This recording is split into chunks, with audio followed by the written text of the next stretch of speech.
Vous savez, sur cette chaîne, j'ai toujours voulu résumer de manière assez grossière les événements historiques mineurs, mais qui m'intéressaient tout de même. Mais là, j'ai envie de vous parler d'un événement historique connu. Donc bonjour à tous, à toutes, asseyez-vous, prenez un café, et voici l'épisode 3 de Connaissez-vous cela? Vous connaissez la guerre froide? Normalement. Mais est-ce que vous connaissez la crise des missiles de Cuba? Sinon, laissez-moi vous la présenter de manière assez courte. Notre histoire commence en 1959, l'année où De Gaulle est président. Mais ce n'est pas ce qui nous intéresse. Nous allons parler de la révolution cubaine, celle qui va mettre Fidel Castro au pouvoir. Fidel Castro est un communiste. Or, les États-Unis veulent se débarrasser du régime communiste et du dictateur. Donc, pour cela, le président Dwight Eisenhower va planifier secrètement une invasion pour éliminer le dictateur. Le plan sera repris et approuvé par le président Kennedy après son arrivée au pouvoir en 1961. Le 17 avril 1961, environ 1500 exilés cubains entraînés par la CIA débarquent dans la baie des Cochons, avec comme objectif de faire tomber Fidel Castro. Mais ce sera un échec, car l'armée cubaine, bien informée et préparée, repousse rapidement les assaillants. Plus de 1100 hommes seront capturés et négociés plus tard pour de la nourriture et des médicaments. Ce sera un échec humiliant pour les États-Unis qui vont assumer leurs responsabilités. Mais ce sera aussi un moyen pour Fidel Castro de renforcer son régime et de se rapprocher de l'URSS. Jusque-là,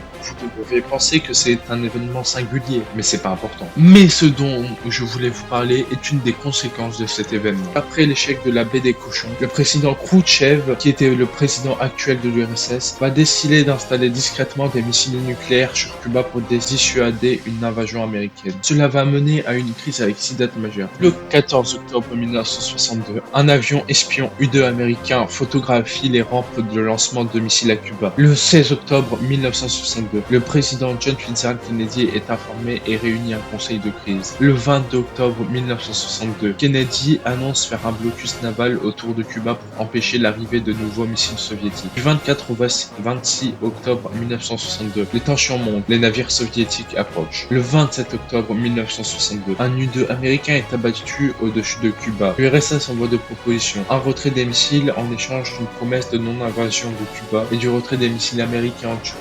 Et le 28 octobre 1962, un accord est trouvé. L'URSS retire ses missiles de Cuba et les États-Unis retirent leurs missiles de Turquie. C'est un événement majeur, me direz-vous. Eh bien, tout simplement car on a frôlé une guerre nucléaire. Car si l'URSS aurait utilisé ses missiles à Cuba, les États-Unis auraient fait de même avec leurs missiles en Turquie.